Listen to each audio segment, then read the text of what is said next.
बिस्मिल्लाहिर्रहमानिर्रहीम। अस्सलाम वालेकुम। मैं हूं सैयद अनवारुल हसन और आप देख रहे हैं प्रोग्राम सच तो है पीटीवी न्यूज इस्लामाबाद स्टूडियो से। अल अजीजिया रेफरेंस केस में सजा के खिलाफ नवाज शरीफ साहब की अपील पर आज इस्लामाबाद हाई कोर्ट में समाअत हुई। नैब की जानिब से अल अजीजिया रेफरेंस केस वापस एहतसाब अदालत भिजाने की इस्तदा को मुस्तरद करते हुए इस्लामाबाद हाई कोर्ट ने फैसला किया है कि मेरिट पर नवाज शरीफ साहब की अपील को सुना जाएगा। अदालत आलिया ने आज ये भी अंदिया दिया है कि मरहूम जज अरशद मलिक साहब की वीडियो अदालत में भी चलाई जा सकती है। समाअत अब 12 दिसंबर तक मुलतवी कर दी गई है। 12 दिसंबर यानी मंगल को अब नैब की जानिब से दलाल दिए जाएंगे और फिर इसमें है कि नवाज शरीफ साहब की एमन फील्ड केस में सजा को कलअदम करार दिया जा चुका है, जबकि जो फ्लैगशिप रेफरेंस है वो भी नैब ने वापस ले लिया है। तो ये एक हर्डल अभी उनकी लीगल रहती है, इस पर हम गुफ्तगू करेंगे। दूसरी जानिब मुल्क की सियासत, क्योंकि 8 फरवरी 2024 को इंतखाबात होने हैं, लिहाजा अवामी राब्ता मुहिम भी जारी है। आज बिलावल भुट्टो जरदारी साहब जो चेयरमैन पाकिस्तान पीपल्स पार्टी है, शांगला में उन्होंने जलसे आम से खिताब किया और खिताब करते हुए उन्होंने कहा कि ना तो उनको गालम गलोच की सियासत आती है, ना टिकटॉक की और ना ही गेट नंबर 4 की। उनकी तवज्जो कहीं और नहीं बल्कि अवाम पर होती है। फिर उन्होंने दोबारा पुरानी तर्ज सियासत और अना की सियासत को हदफे तनकीद ठहराया। इस हवाले से हम गुफ्तगू करेंगे। नई हल्का बंदियों के हवाले से हम देख रहे हैं कि बहुत सी जमातों को इतराज़ात हैं। आज नून लीग के ख्वाजा साद रफीक साहब जो उनके मरकजी रहनुमा हैं, उन्होंने कहा है कि हल्का बंदियां जो नई आई हैं सामने 30 नवंबर को, उसको वो अदालत में चैलेंज करेंगे। हमने रवां हफ्ते अपने प्रोग्राम में देखा कि MQM पाकिस्तान हो, उनको इतराज़ात हैं, पाकिस्तान तहरीक इंसाफ को इतराज़ात हैं, पीपल्स पार्टी को भी इतराज़ात हैं। तो इस मामले पर भी गुफ्तगू करेंगे। फिर सिक्योरिटी के मामले के हवाले से आज army chief general Syed Asim Munir साहब ने पेशावर का अहम दौरा किया। ISPR के मुताबिक वहाँ पर उनको जो मजमूई सिक्योरिटी की सूरत हाल है और इंसदाद दहशतगर्दी के लिए जो ऑपरेशंस किए जा रहे हैं उस पर ब्रीफिंग दी गई। फिर खैबर पख्तूनख्वा में पहली वर्कशॉप से खिताब करते हुए आर्मी चीफ का ये कहना था कि जो गैर मुल्की गैर कानूनी तौर पर पाकिस्तान में मुकीम है, उन्हें असूलों के तहत वतन वापस अपने अपने वतन वापस भेजा जा रहा है और उनकी मौजूदगी से मुल्क की सलामती और मईशत बुरी तरह मुतासिर हो रही है। उन्होंने इस अज़म का इजहार किया कि अफवाज पाकिस्तान खून के आखिरी कतरे तक मादरे वतन के दिफा के लिए अपनी कुर्बानियाँ देते रहेंगे। इसके अलावा शहर कायद कराची में निगरान वज़ीर आज़म अनवारुल हक काकड़ साहब ने पाकिस्तान एक्सचेंज की जो बहुत ही ज़बरदस्त किस्म की तकरीब है उसमें शिरकत की। 25 कंपनी जो बहुत ज़्यादा परफॉर्म जिन्होंने किया है उनको अवार्ड दिए गए। आपके इल्म में है कि पाकिस्तान स्टॉक एक्सचेंज ने ज़बरदस्त किस्म की इस वक्त वहाँ जो है वो हौसला अफजा एक्टिविटीज़ हो रही हैं और जो 64,000 का 100 इंडेक्स का नफसियाती हद है वो उसने अबूर कर ली है। ये एक बैरोमीटर होता है स्टॉक एक्सचेंज मुल्क की मईशत की सेहत के हवाले से। तो ये भी आज की बड़ी अहम तकरीब थी जिसमें निगरान वज़ीर आज़म अनवारुल हक काकड़ साहब ने खिताब भी किया और 25 जो बेस्ट वर्किंग ऑर्गेनाइजेशंस है, कंपनीज हैं, उनको अवार्ड से भी नवाजा। तो ये आज हमारे प्रोग्राम की एक तरह से एक फैक्ट फाइल ही मुतफर्रिक नुमाइंदा पैनल मेरे साथ शरीक गुफ्तगू का तारुफ में आपसे करा दे। तो हमें ज्वाइन किया जनाब बैरिस्टर आमिर हसन साहब ने। आप पाकिस्तान पीपल्स पार्टी के मरकजी रहनुमा है, लाहौर से स्काइप वीडियो लिंक पे हमारे साथ मौजूद हैं। बहुत शुक्रिया बैरिस्टर आमिर साहब, आपने हमें ज्वाइन किया। हमें इख्तियार वली खान साहब ने ज्वाइन किया है स्काइप वीडियो लिंक पे। आप मुस्लिम लीग नवाज के मरकजी रहनुमा है और हाल ही में मरियम नवाज साहबा ने इनको यूथ कोऑर्डिनेटर के तौर पे इनका चुनाव किया है खैबर पख्तूनख्वा में, उनको भी वेलकम करते हैं। हमें ज्वाइन किया हारिस खलीक साहब ने, human rights commission of Pakistan के सेक्रेटरी जनरल हैं, मुसन्निफ हैं, तजिया निकार हैं। बहुत शुक्रिया हारिस खलीक साहब, आपने हमें ज्वाइन किया। और हमें ज्वाइन किया सैयद मोहम्मद अली साहब ने, तजियाकार हैं, दिफा उम्र खारजा और दाखिली इशूज़ पे गहरी गिरफ्त रखते हैं। आपका भी बहुत शुक्रिया। चारों मौजूद मेहमानों को फॉर्म में वेलकम। मैं गुफ्तगू का आगाज़ अगर सिक्योरिटी और सलामती के हवाले से करना चाहूँ तो to start with Syed Mohammad Ali साहब, आपसे मैं जानना चाहूँगा क्योंकि हमने देखा है कि जो गैर मुल्की मुकीम है पाकिस्तान में बड़े अरसे से, उनकी वतन वापसी की एक पॉलिसी अनाउंस की गई निगरान हुकूमत ने और उस हवाले से अब तक की इतलात के मुताबिक 4 लाख के लगभग जो गैर कानूनी तौर पर यहाँ लोग रह रहे थे उनकी वापसी हो गई है। आज आर्मी चीफ साहब ने इस हवाले से बयान भी दिया कि एक तो तयशुदा असूलों के तहत हो रही है और दूसरा उनकी मौजूदगी से बहुत ज़्यादा हमारी कौमी सलामती और सिक्योरिटी मुतासर हो रही थी। एक रिपोर्ट भी सिक्योरिटी ज़राए के मुताबिक आई है जिसमें अफगानिस्तान से 23 तंजीमें जो हैं वो पाकिस्तान समेत 53 ममालिक में दहशतगर्दी कर रही हैं। तो मैं आपसे जानना चाहूँगा कितना ये क्रिटिकल है कि जितने भी गैर कानूनी तौर पर यहाँ लोग रह रहे हैं उनको अपने अपने वतन वापस भेजा जाए। बहुत शुक्रिया जी। देखें, इसके बहुत जामिया मौजू है तो 3 पहलुओं पे इनिशियली हम बात कर लेते हैं। पहली बात तो ये है कि जिस तरह आपने कहा कि ये बात खुश आइंद है कि मौजूदा हुकूमत के दौरान इस बात का हमारी सियासी और फ़ौजी क़यादत ने इदराक और एहसास किया कि हमारी एक कम्प्रीहेंसिव इंटरनल सिक्योरिटी की पॉलिसी का फुकदान था जी। कम्प्रीहेंसिव भी और कंसिस्टेंट भी। हम हर इशू और हर फैक्टर और हर कंट्री और हर एथनिसिटी के चीज़ को के बंदे को और इशू को इंडिविजुअली देख रहे थे। साइलोज में पॉलिसी बन रही थी, टेम्परेरीली बन रही थी। तो मैं ये समझता हूँ कि 2.5 साल जो गुजरे हैं मौजूदा अफ़गान इंतज़ामिया को बरसर इक़्तिदार आए हुए, तो कुछ तो वो भी बदकिस्मती से आलमी जो तवक्कुआत थी उस पर पूरा नहीं उतरे, और कुछ अपनी उन्होंने सिक्योरिटी कमिटमेंट्स भी पूरी नहीं की, बल्कि अपने शहरियों की जानिब भी जो उनकी रिस्पॉन्सिबिलिटी है, जो चाहे वो दूसरे ममालिक में हों या उनके सरहदों के अंदर मुकीम हो, उनके हवाले से भी काफ़ी मसाइल हैं। तो बदकिस्मती से हमने देखा कि जो नेशनल सिक्योरिटी के 3 बड़े चैलेंजेस हैं हमारे सियासी से हट के, चाहे वो ब्लैक इकॉनमी से उसका ताल्लुक़ हो, स्मगलिंग से उसका ताल्लुक़ हो, अगवा बराए तावान की किस्म की जो वारदातें हैं उनका ताल्लुक़ हो, जो उसके अलावा होर्डिंग का मामला है, और असलहे की फ़रोख्त जो इलीगली की जाती है, दहशतगर्द तंजीमों का जो पूरा निज़ाम है, वो हमने ये एहसास किया कि जो इलीगली पाकिस्तान में गैर मुल्की मुकीम हैं, वो एक sort of centre of gravity provide करते हैं, वो स्पेस प्रोवाइड करते हैं जिसमें ये क्रिमिनल एक्टिविटी, टेररिज्म और साथ ही साथ ब्लैक इकॉनमी पनप रही है। तो बतदरीज रियासत ने वो स्लीपिंग सेल्स जिसको कहते हैं यूजुअली। जी जी बिल्कुल। लेकिन बात यह है कि वो जो यूं कहना चाहिए कि ब्लाइंड स्पॉट था ना स्टेट क्राफ्ट का, उसका इदराक भी किया गया, और उससे ये एहसास हुआ कि जनाब चाहे हमने मईशत के मसाइल हल करने हैं, और चाहे हमने करप्शन का खात्मा करना है, चाहे हमने ज़ख़ीरा अंदोज़ी का करना है, चाहे हमने जो ट्रांजिट ट्रेड है उसको रेगुलेट करना है, चाहे हमने दहशतगर्द तंजीमों की फ़ाइनेंशियल, मटीरियल, ह्यूमन सपोर्ट और ट्रैफिकिंग का कला कमा करना है, इन तमाम चीज़ों के लिए ज़रूरी है कि बुनियादी तौर पे पाकिस्तान के अंदर जितने अफराद मौजूद हैं उनको आइडेंटिफाई और डॉक्यूमेंट किया जाए। एक ऑब्वियसली आपके जो सिटीजन है वो भी हैं, लेकिन जो लोग सिटीजन नहीं है उनकी भी रजिस्ट्रेशन, डॉक्यूमेंटेशन, आइडेंटिफिकेशन जरूरी है। दुनिया का एक मुरवजा कानून ऐसे ही है। मैं हारिस भाई को भी इस हवाले से गुफ्तगू में लाना चाहूंगा। हारिस भाई, आपका इस हवाले से क्या राय है, क्योंकि आगे चल के हम सियासत भी डिस्कस कर रहे हैं, और मौलाना फजल रहमान साहब ने पिछले दिनों बयान भी दिया कि इंतखाबी माहौल की फराहमी के लिए जो लॉ एंड ऑर्डर की सिचुएशन है वैसी होनी चाहिए था कि अवामी राब्ता मुहिम हो। बैरिस्टर आमिर साहब मौजूद हैं, 2013 में तो इनका गिला यही था। मोहतरमा की शहादत भी इन पार्टी की लीडर भी नहीं है, हमारी साबका वज़ीर आज़म भी है बेनज़ीर भुट्टो साहिबा, वो भी दहशतगर्दों के हाथों हुई, इनकी शहादत हुई। फिर ANP हो, MQM पाकिस्तान के उस दिन नुमाइंदे ख्वाजा इज़हारुल हसन साहब आए थे, उनका जी हम तो कैंपेन ही नहीं कर पा रहे थे। तो आप इस वाले से क्या कहेंगे, जो इलीगल इमिग्रेंट्स यहाँ पर मौजूद थे और साल से रह रहे थे, उनकी वतन वापसी?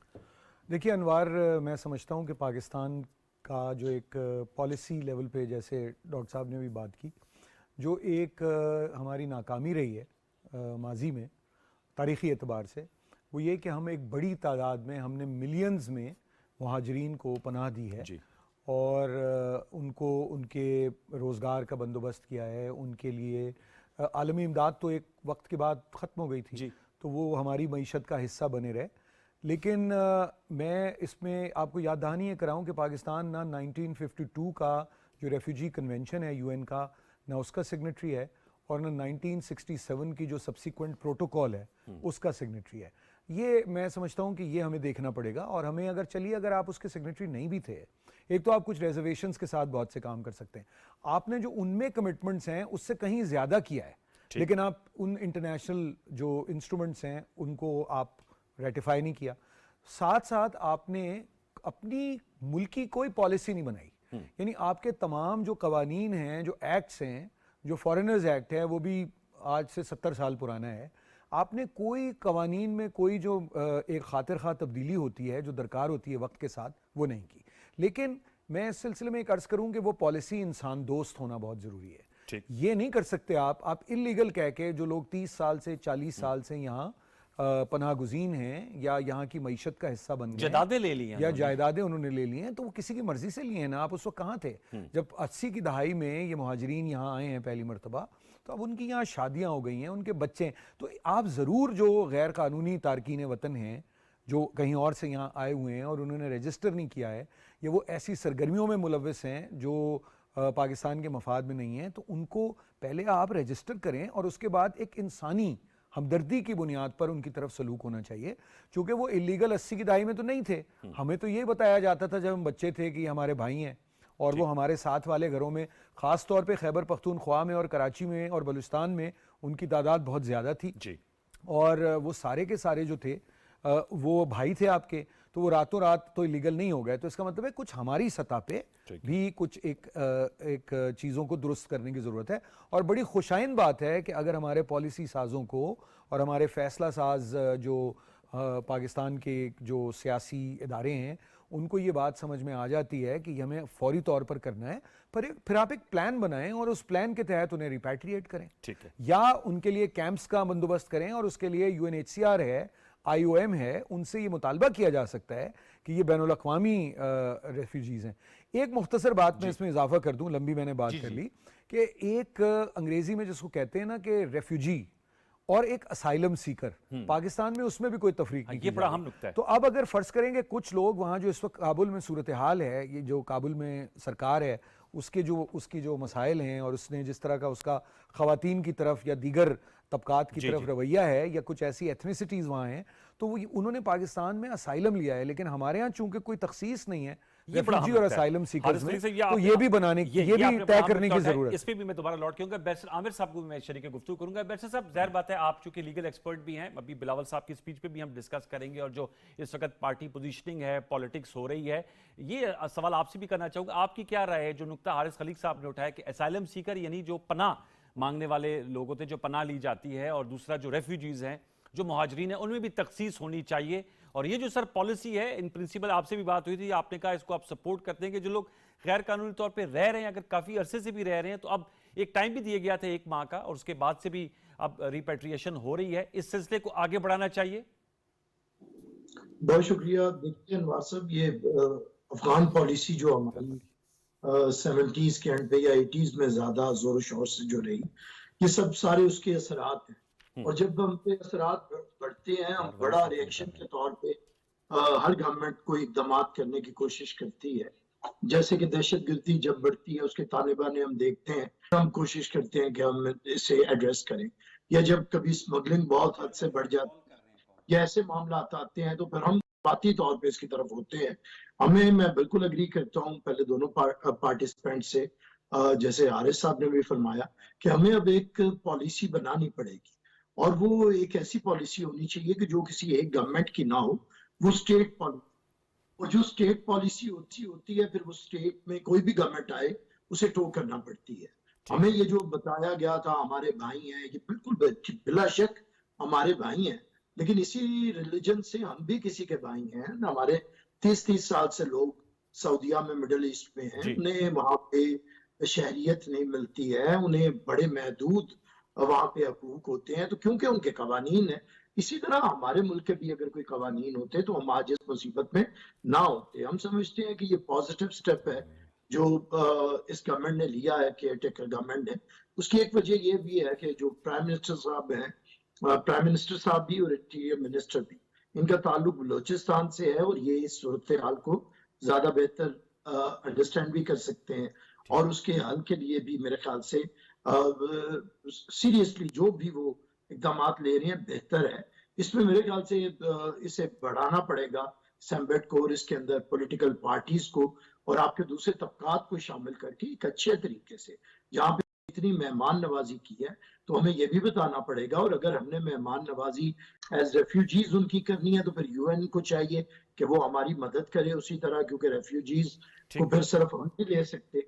और अगर इन्हें हमने असाइलम सीकर बनाना है, तो वो कानून के अंदर देखना पड़ेगा कि किसकी ग्राउंड है कि उसे असाइलम के लिए वो अप्लाई कर सकता है, और हमारे मुल्क के क्या कवानीन है, हम क्या कर सकते हैं। तीसरी बड़ी बात, हमें अफगान गवर्नमेंट के साथ इस मामले के ऊपर एक डायलॉग का भी, और मेरे ख्याल से उन्हें ये अपनी हमें अपनी चीजों का भी उन्हें उन तक पहुंचानी चाहिए, जो कि है दहशतगर्दी भी इशू है, स्मगलिंग भी इशू है। यहाँ पे आपको पता है फूड शॉर्टेज हो जाती है बहुत सा। मैं आपको छोटी सी मिसाल ये पोल्ट्री की देता हूँ कि पोल्ट्री का जो ये हैं चीजें, वो इस तवातुर से उधर जाती हैं कि यहाँ पे प्राइसेस बहुत बढ़ जाती हैं। जी बिल्कुल। इसी तरह मामलात हैं, डॉलर के मामलात आपने देखे, और बहुत सी दूसरी चीजें हैं। तो हमें उस गवर्नमेंट के साथ भी ये बात करनी है कि पाकिस्तान वो मुहाजिरीन होते हैं, कोई 5 साल, 10 साल, 15 साल, अब 40 साल होने को हैं, और अब एक हद है, 50 सालों में हम दाखिल हो जाएंगे, 43-45 साल। तो हमें अब इसका हल निकालना है, अफगान गवर्नमेंट के साथ, यूएन के साथ, दूसरी ठीक है। ताकतों को, और फिर खुद को भी।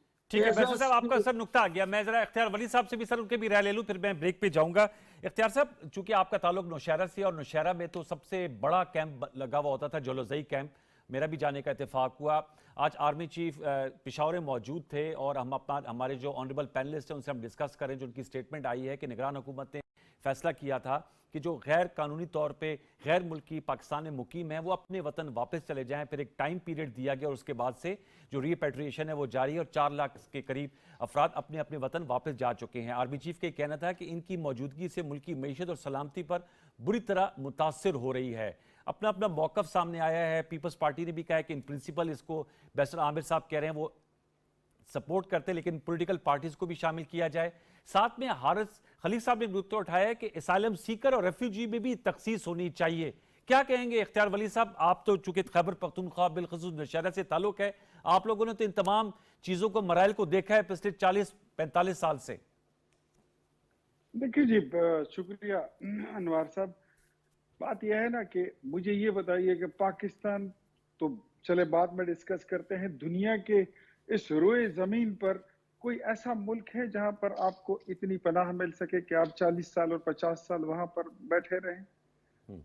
कोई नहीं है। ये सिर्फ पाकिस्तान ही है कि जिसका सीना इतना चौड़ा है।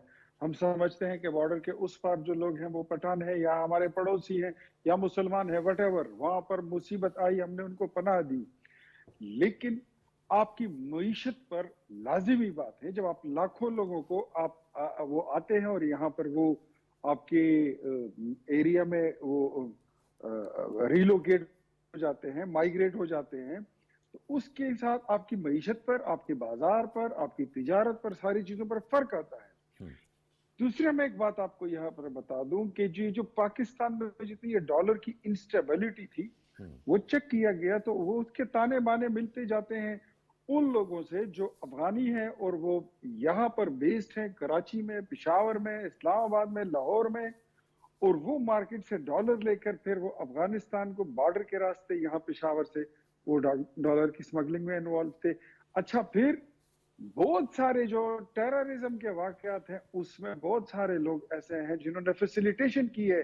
वहां से जो लोग पाकिस्तान में दहशतगर्दी फैलाना चाहते हैं, अफगानिस्तान में बैठकर उनकी फैसिलिटेशन इन लोगों ने की है। तो सर, लोगों को एक बात तो मतलब पॉलिटिकल पॉइंट स्कोरिंग तो एक साइड पे रखे ना जी। सबसे पहले मेरा सवाल यह कि कौन हमें रख सकता है? कोई रख सके हमें? कोई नहीं रखेगा, बिल्कुल कोई भी नहीं रखेगा। दूसरा, फिर मेरे मुल्क की मईशत को भी नुकसान है।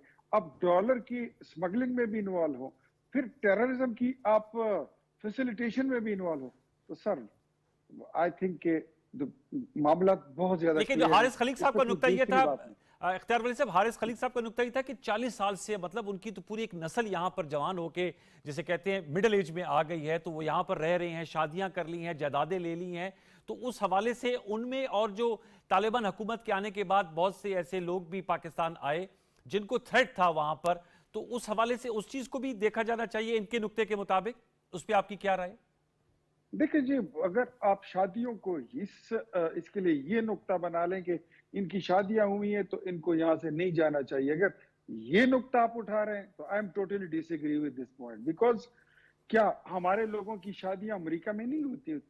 हमारे लोगों की शादियां यूके में नहीं हुई हैं, जर्मनी में नहीं हुई हैं, तो उसका क्या मतलब होता है? या फिर लड़की उधर चली जाती है, लड़का इधर आता है, उसका एक लीगल तरीकेकार होता है। ठीक है। लेकिन सबसे पहले जिस जंगी हालात में आपको एक रास्ता खोलकर बगैर पासपोर्ट के, बगैर आईडी कार्ड के रास्ता दिया गया, आपको अपने वतन में नहीं अपने सीने में जगह दी, तो उसका मतलब ये है कि आप भी फिर वहां पर वतन के शहरी बन के रहो, और जो मामलात आपको जो फैसिलिटीज यहाँ पर पाकिस्तानियों को हासिल थी वो अफगानियों को हासिल थी। बिल्कुल। आप मुझे कोई एक मिसाल बता दें कि पाकिस्तान का कोई एक बंदा वो जाकर किसी भी मुल्क में, आप इंडोनेशिया में चले जाएं, इवन आप इथोपिया में चले जाएं, आप कहीं भी चले जाएं, आपको वहां पर फर्स्ट क्लास शहरी की जिंदगी गुजारना मुयस्सर नहीं होती है। लेकिन ये पाकिस्तान नहीं था जिसने ये सारी फैसिलिटेशन अफगानियों को दी थी। सर आम नुकता आपने उठाया, लेकिन इसका ब्लो बैक भी आता है। Before we go for a break, मैं अली आपसे इस नुकते पे बात करते फिर आगे बढ़ेंगे। एसाइलम सीकर और रेफ्यूजीज के हवाले से जो कहा तखसीस होनी चाहिए। दूसरा जो ब्लो बैक है, मतलब ठीक है ये इन प्रिंसिपल इख्तियार वली साहब जो बात कर रहे हैं टोटली एग्री विद हैं, लेकिन इसका ब्लो बैक भी हम देख रहे हैं कि जो इस रिपोर्ट का मैंने जो सिक्योरिटी जराए से आई है कि पाकिस्तान उस ममालिक में सर फहरिस्त पे जिसको ब्लो बैक का सामना करना पड़ रहा है, वो भी एक इशू फिर बन रहा है। देखिए मैं मुख्तसर और टाइमिंग्स बड़ी मैटर करती जी है जी ना। जी देखें इसके 5 बहुत क्विकली जो इंपॉर्टेंट पहलू हैं मैं बताता हूँ। पहली बात ये है कि जिसको अभी तक डिस्कशन में हमने नहीं लाया वो ये है, आपने इब्तदाई कलमात में बहुत इंपॉर्टेंट बात की थी कि देखें अफ़गानिस्तान एक तकलीफ़देह हकीकत है कि हमारी तारीख़, हमारा जोग्राफिया, हमारा मज़हब एक है, लेकिन इसके बावजूद एक तकलीफ़देह हकीकत यह है कि दुनिया के 53 ममालिक में वो दहशत गर्दी एक्सपोर्ट भी कर रहा है।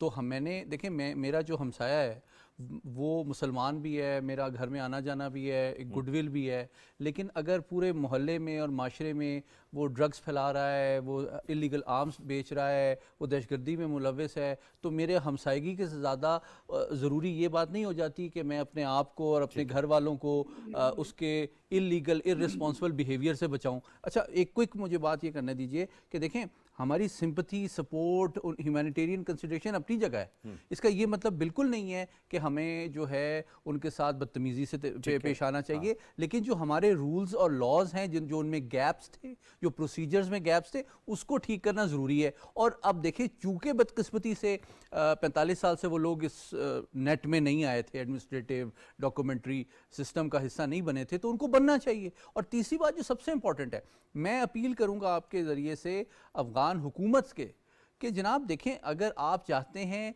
कि आप अपने आपके जो शहरी हैं वो पाकिस्तान आएँ और यहाँ की सहूलियात से, तालीमी सहूलियात से, इलाज के, तिजारत, दीगर मामलात में फ़ायदा उठाएँ, तो वो पाकिस्तान के लॉज और प्रोसीजर्स को रिस्पेक्ट करें ताकि उनको कोई इनकन्वीनियंस का सामना ना करना पड़े। और आखिरी बात जो है वो ये है कि इसको आने वाले इलेक्शंस में मैं समझता हूँ, मुझे ख़दशा ये है कि वो पार्टीज़ जो कि सेंसिटिव हैं एथनिक पॉलिटिक्स और वोट बैंक के हवाले से, वो उसको अपने नेशनल सिक्योरिटी के इशू को अपने शॉर्ट टर्म इलेक्टोरल पॉलिटिक्स की वजह से मैं समझता हूँ कौमी सलामती के तकाजे को नज़रअंदाज ना करें तो बेहतर है। चलो इस पे व्यूअर से हम एक छोटा वक्फा शामिल करते हैं। वक्फे को बताएंगे तो अपने मुबारक पैनल से हम जरा मुल्की सियासत का जो उतार चढ़ाव है उस पर भी गुफ्तगू कर रहे होंगे। एक छोटा सा वक्फा शामिल करते हैं, हमारे साथ रहिए।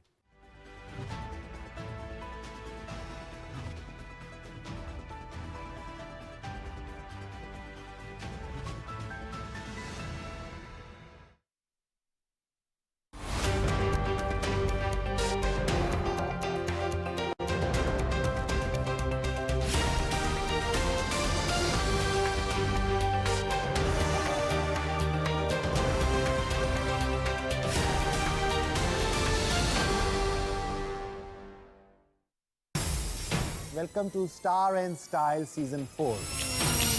The iconic Javeria Saud. बड़ा प्राउड फील होता है। मैंने कहा ये घर पे बोलना रह गया तो इसलिए मैंने यहाँ बोल दिया। Very young, very talented Fazal Hussain. मेरे साथ इवन जितने भी एक्टर्स थे सब बहुत स्ट्रॉन्ग थे। पिकनिक पे भी साथ जा रहे होते थे। हसन के भी आंखों में आंसू आ गए थे। मेरे लिए बहुत इजी था।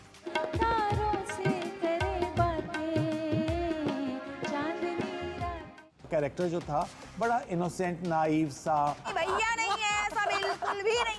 बहुत जल्द मैं आ रही हूँ स्टार एंड स्टाइल सीजन 4 में मेरे बहुत ही प्यारे दोस्त आसिम यार तिवाना के साथ। Only on PTV home. सितारों का जहां।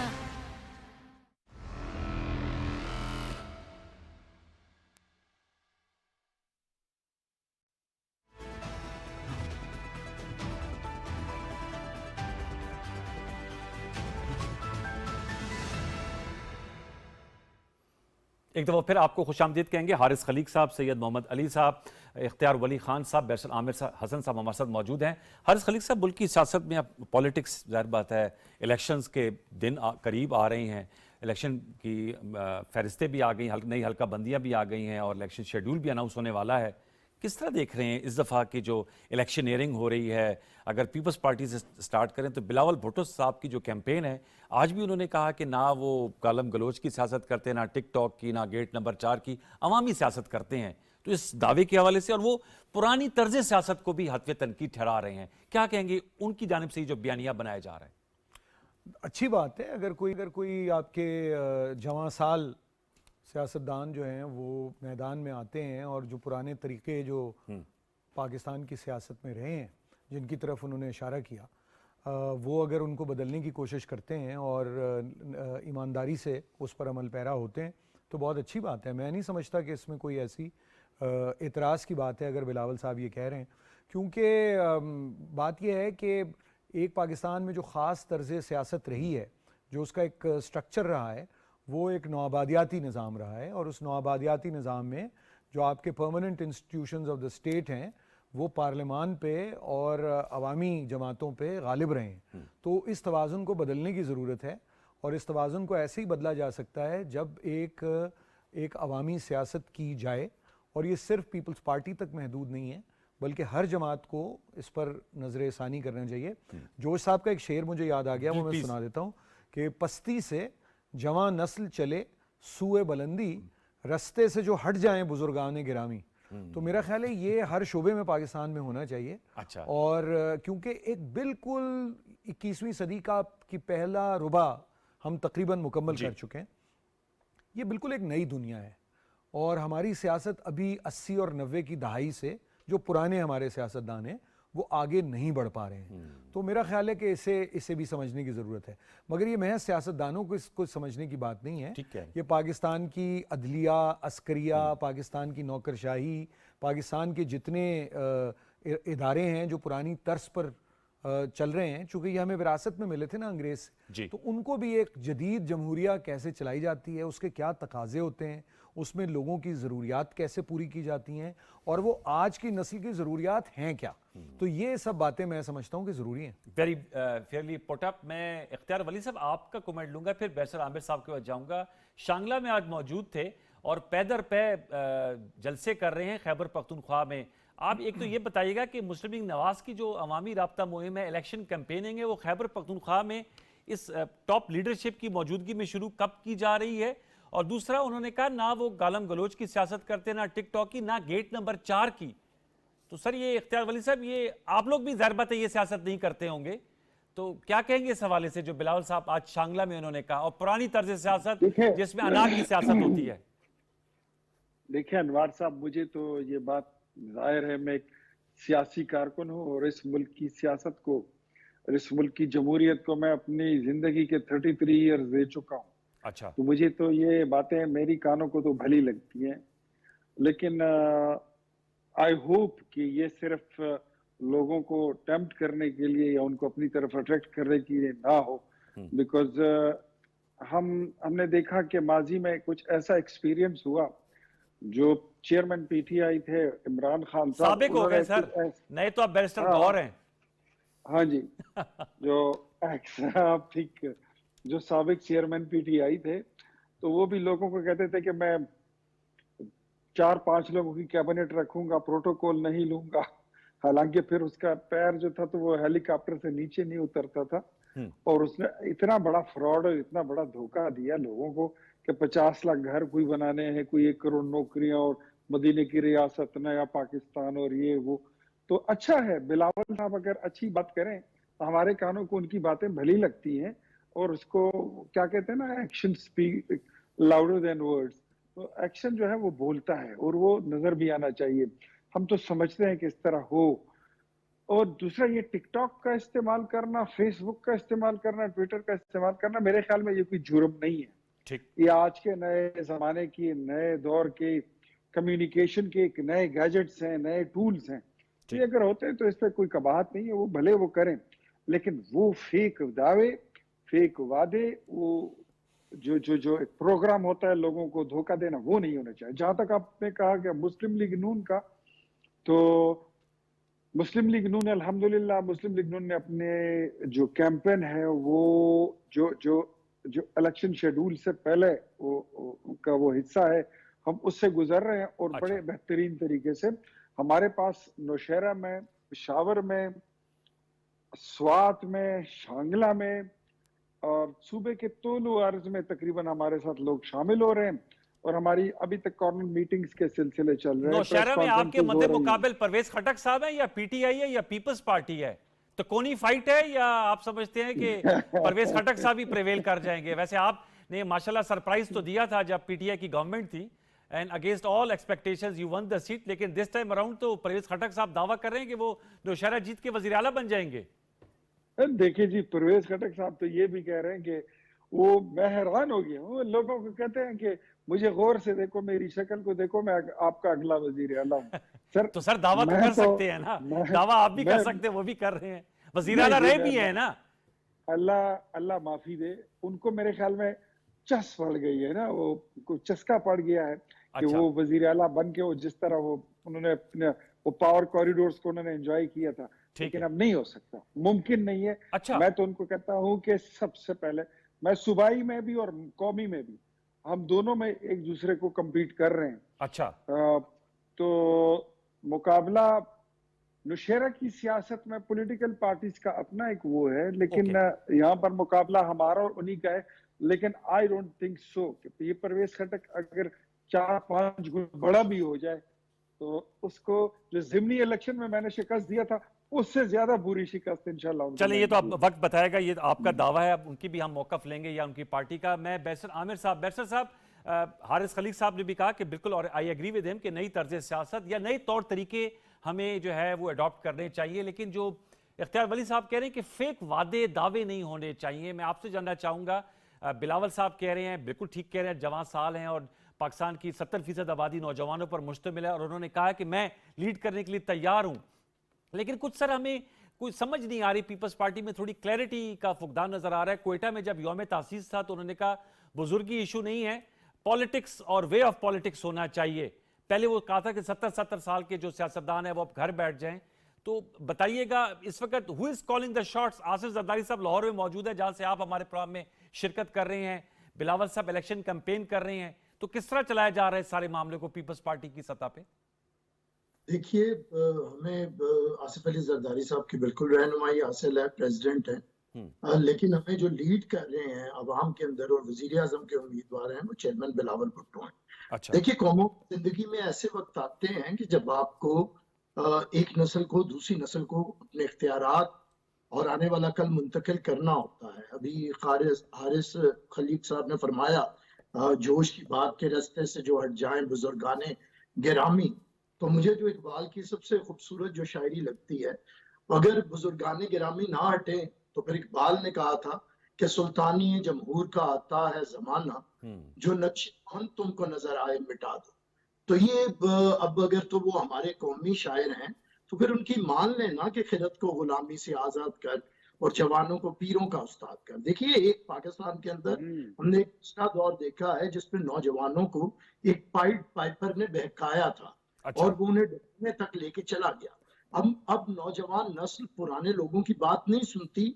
अब ये समझना चाहिए लोगों को, अब कोई नहीं समझता तो जबरदस्ती नहीं है, लोग वोट से उसे समझा देंगे। अब ये वक्त नहीं है कि 70% नौजवानों के आगे कोई बंदा रिकॉर्ड कायम करने के लिए सिर्फ आता रहे और उम्र बहुत ज्यादा हो, आपके अंदर सलाहियत और वो तवानाई और तवानगी मौजूद ना हो तो नौजवान आपकी बात नहीं सुनेंगे। यही आज बिलावल साहब ने जो बात की है, 70% नौजवानों को मुखातिब किया है, उन्होंने यही बात की है कि दुनिया बदल रही है, हमें बदलती दुनिया के साथ जाना है। दूसरा ये बात कि नौजवानों को आपने ये देनी है, कॉन्फिडेंस देना है कि वो क़यादत कर सकते हैं और पाकिस्तान का आईन उन्हें इजाजत देता है। मोहतरमा बेनजीर भुट्टो कम उम्र तरीन 34 साल की उम्र में प्राइम मिनिस्टर बनी थी, तो बिलावल को 35 साल के हैं।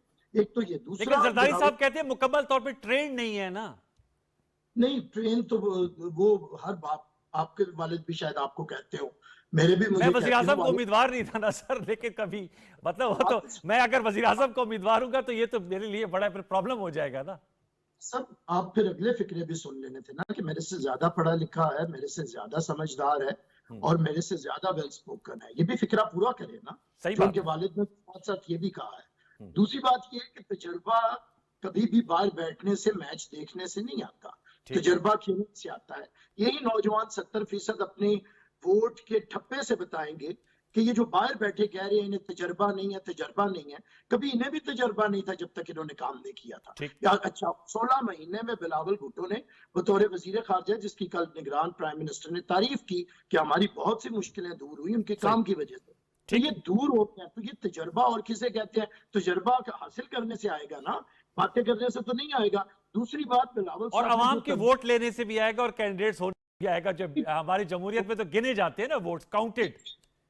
जनाब, तो गिने जाने के लिए ही हम पॉलिटिकल एक्सरसाइज कर रहे हैं ना। अच्छा। हम कोई बलूचिस्तान जाके 20 तीतर मार के बोरी में डाल के रातों रात लाहौर वापस तो नहीं आ जाते हम। उधर कौन से तीतर आप कह रहे हैं, कौन सी इस्तेलाह इस्तेमाल कर रहे हैं बैरिस्टर साहब? क्वेटा तो आप लोग भी गए थे, वो तीतर आपके हाथ नहीं आ रहे, अभी अलग बात है। नहीं, जो तीतर जिसके हाथ आएंगे हम शिकार करने नहीं ना जाते, हम पॉलिटिकल बयानियां और नैरेटिव बना रहे हैं। ठीक है, हम लोगों से कर रहे हैं। मुझे बात अगर पूरी कर लेंगे, सवाल जरूर कीजिएगा। तो बात ये है कि हमने तो पॉलिटिकल एक्सरसाइज की है, खा बलोचिस्तान हो, खा KPK हो, सिंध हो या पंजाब के अंदर शुरू कर रहे हैं। तो मैं समझता हूँ यही जरूरत है 70% नौजवानों को यकीन दिलाने की। पाकिस्तान का आईन इजाजत देता है एक नौजवान वजीर आजम और सदर पाकिस्तान एक बुजुर्ग है, एक father figure, symbol of federation जिसकी जरूरत हो। मैं समझता हूँ बिलावल साहब ने जो नई सियासत की बात की है, वो सियासत ये है कि कोई नफरत ना हो, मुखालिफत ना हो, गालिब गलोच ना हो, बदतहजीबी ना हो, जिसके अंदर ऐसी बातें ना की, जिसके अंदर इंतकाम ना हो, जिसके अंदर नैब के बनाए गए केसेस ना हो कि 6 साल पहले नैब कह रहा हो इससे बड़ा मुजरिम नहीं, और 6 साल के बाद कह रहा हो इससे बड़ा मजलूम। ये आपकी बात बिल्कुल सही है, आई एग्री विद यू कि ये नैब का भी जो किरदार है वो अजीब सा, लोग उस पर बरता हैरत में हो जाते हैं। आपने ठीक है बैरिस्टर साहब, अगर आपकी इजाजत हो, मैं सैयद अली साहब का भी आपका नुक्ता तो मैं समझ गया हूं, वैसे हल हो जाएगी, सिर्फ 1 मिनट में। जी जी। तो मैं ये कह रहा हूं कि हम लोग वो सियासत लाना चाह रहे हैं जिसमें नौजवान प्रोडक्टिव रोल प्ले कर सके।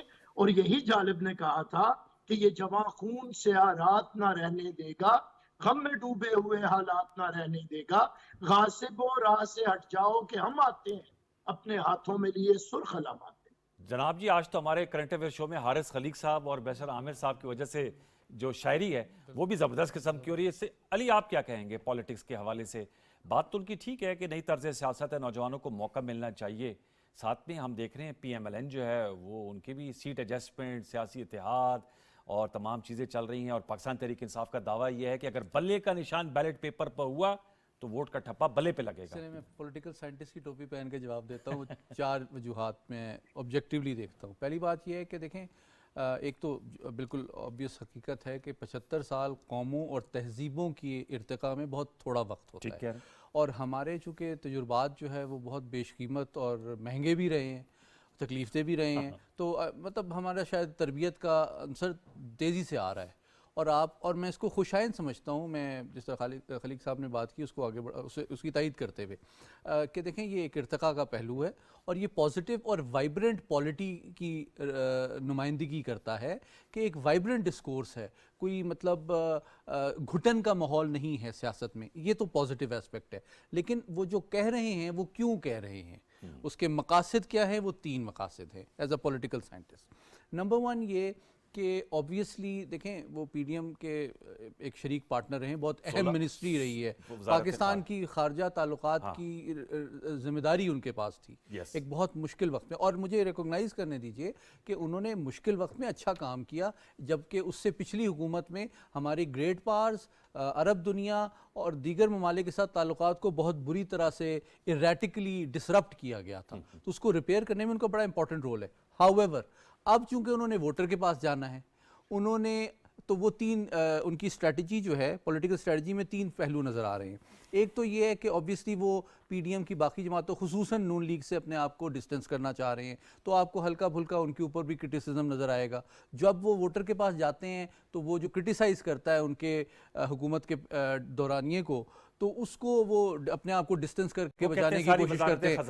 जी बिल्कुल। दूसरा पहलू ये है कि वो अपने वालिद साहब से भी अपने आप को अपनी एक मुनफरिद शनाख्त भी बनाना चाह रहे हैं, ताकि वो अवाम और वोटर उनको अपने जरदारी साहब के बेटे के से हट के देखे, वो क्लाउड से हटना तो चाह रहे उसके हैं। लिए वो baggage ना हो। उसके लिए बैगेज आप समझते हैं, तो वो कहते हैं हमारे लिए एसेट है, तो आमिर उसके- साहब कह रहे थे, जरदारी साहब। तो उसके लिए नहीं, लेकिन एक पर्सनल आपका कथा कलाम हो रहा है, लेकिन पहले मैं बात सिर्फ को क्विकली कंप्लीट कर लूं, मैं सिर्फ ये कह रहा हूं, तो वो चाहते हैं कि उनका वोटर उनकी एक मुनफरिद शनाख्त को Yes. पहचाने और उनके बयानिए के नुआंस और टोन को भी डिस्टिंग्विश करे कि जनाब ये कोई एस्ट्यूट एस्टेब्लिशमेंट के साथ और दीगर पार्टीज के साथ अरेंजमेंट की सियासत नहीं है। हाँ। ये बोल्ड और क्लियर और ऑप्टिमिस्टिक और कॉन्फिडेंट सियासत है। लेकिन हारिस, मैं आपसे जानना चाहूंगा, लेकिन जो- आखिरी बात सिर्फ मैं जी। कर दूं, लेकिन अगर मैं ऑब्जेक्टिवली बात करूं, इनको कंपेयर करूं इस अंदाजे सियासत को नून की सियासत से फॉर एग्जांपल,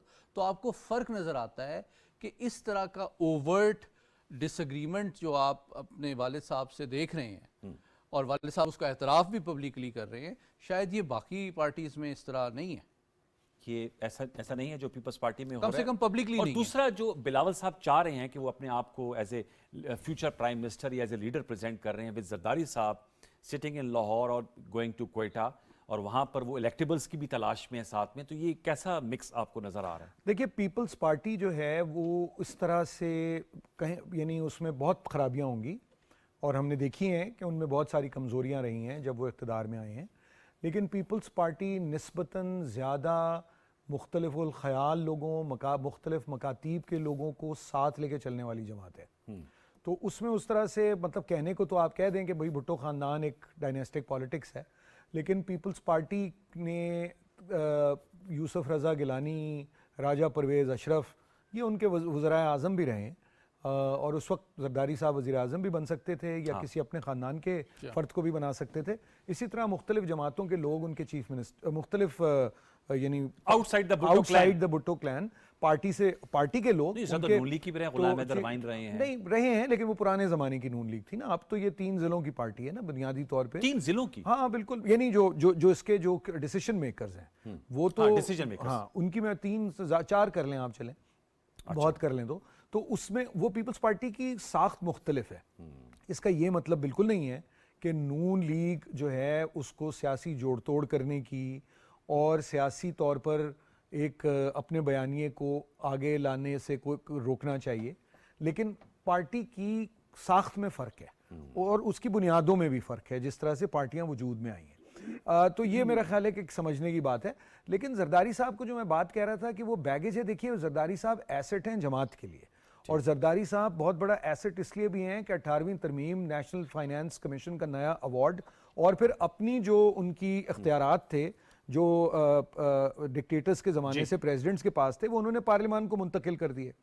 तो इस लिहाज से वो एसेट हैं, लेकिन उनके खिलाफ इतनी तवील कैंपेन पाकिस्तान में चली है कि कंस्टिट्यूएंसी में, एक कंस्टिट्यूएंसी पॉलिटिक्स में उनका एक बैगेज भी है, ये क्योंकि आपकी अच्छाइयाँ और बुराइयाँ दोनों साथ साथ चलती हैं।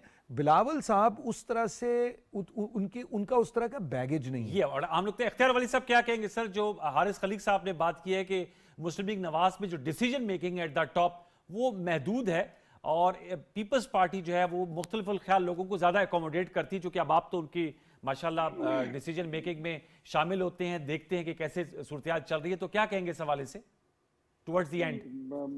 भाई का जो है कमेंट वो अपनी जगह पर, लेकिन ये आई डोंट नो, ये पीपल्स पार्टी को ही सिर्फ मेरे ख्याल में देखते होंगे, इन्होंने मुस्लिम लीग नून के नहीं देखे होंगे कि उनकी जो मुशावरत होती है, जो उसका एडवाइजरी काउंसिल है, उसमें पूरे पाकिस्तान के लोग शामिल हैं। मैं आपके सामने बैठा हूँ, दूर दराज खैबर पख्तूनख्वा के जिला नौशहरा से मेरा ताल्लुक है, मैं मंशूर कमेटी का मेंबर हूँ, मैं पार्लिमानी बोर्ड का मेंबर हूँ, मैं फेडरल एग्जीक्यूटिव काउंसिल का मेंबर हूँ, मेरे पास जिम्मेदारी है। मेरी तरह और लोग हैं, बलोचिस्तान से हैं, वो सिंध से हैं। ये तो कोई बात नहीं कि आप अगर यूं कहें कि नून लीग की जो सारी पॉलिसी मेकिंग है तो वो 3-4 जिलों के बीच में होती है। This is totally, I think it's, ये आपकी गलत स्टेटमेंट है। और अच्छा है कि किसी की जमात के बारे में आप अपनी इस तरह कोई कमेंट दें तो उसको पहले आप जज कर लिया करें, बिकॉज आपकी अपनी जमात में कितनी खामियां हैं, मेरे ख्याल में सबसे पहले आप उसको स्टडी कर लें। अगर इतनी ही अच्छी पार्टी है आपकी तो फिर ये आज पाकिस्तान में आपकी जमात सिकुड़ क्यों रही है? अगर ये आप पीपल्स पार्टी में नहीं है हारिस खलीक साहब, वो बैरिस्टर आमिर साहब है, ये एनालिस्ट है। मैंने कहा मैं वजाहत कर दूं, लेकिन वक्त मेरा खत्म हुआ जा रहा है। तो हाँ, इख्तियार वली साहब, मैंने कहा वक्त खत्म हो जा रहा है। बहुत शुक्रिया आपका इख्तियार वली साहब, थैंक यू वेरी मच। बैस साहब माजरत, वक्त की तंगी आड़े है, वरना आपका कमेंट लेते हैं, इंशाल्लाह किसी और नशिस्त में उठाए रखेंगे। सैयद मोहम्मद अली साहब आपका, हारिस खलीक साहब thank you very much. Viewers, हमने दो नुकाती एजेंडे पे आज गुफ्तगू की, पाकिस्तान की सिक्योरिटी, सलामती और पाकिस्तान की सियासत, बिलखसूस इंतखाबी सियासत, इस पर अपनी राय से जरूर नवाजिएगा। इस हफ्ते का स्पेल अपने अख्ताम को पहुंचता है। प्रोग्राम सजते में इंशाल्लाह अब आपसे मुलाकात होगी पीर रात 10:05 पर। तब तक के लिए सैयद अनवारुल हसन और पूरी प्रोडक्शन टीम को इजाजत दीजिए। अपना बहुत सा ख्याल रखिए। अल्लाह ने के बाद।